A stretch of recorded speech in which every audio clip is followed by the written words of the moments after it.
Good morning. কেমন আছো সবাই? আশা করি ভালো আছো, আমরাও খুব ভালো আছি। আমরা চলছি ব্যাঙ্গালোরের পথে। আর কেন যাচ্ছি সেটা অবশ্যই তো তোমাদের সাথে শেয়ার করব। সংস্কার ভারতীর অখিল ভারতীয় কলা সাধক সঙ্গমে আমরা সবাই যোগ দিতে চলছি। মেঘের পালে ভর দিয়ে আমাদের ফ্লাইট ছুটে চলেছে, সবাই রয়েছে, ভালো লাগা ভীষণ জড়িয়ে ধরেছে। তো আমরা পৌঁছে গেছি বেঙ্গালুরুতে।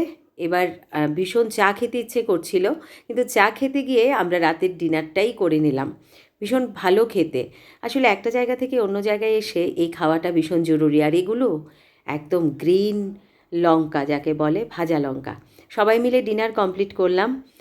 আর সত্যি কথা বলতে কি, সারাদিনের ক্লান্তি সবাই মিলে হইচই করলেও মানে ক্লান্তি খুব একটা বেশি লাগছিল না, মজাটাই আমরা করছিলাম।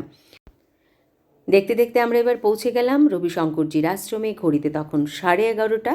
তাহলে চলো দেখা হচ্ছে পরের ছোট্ট ব্লগে। আজকের মতো টাটা।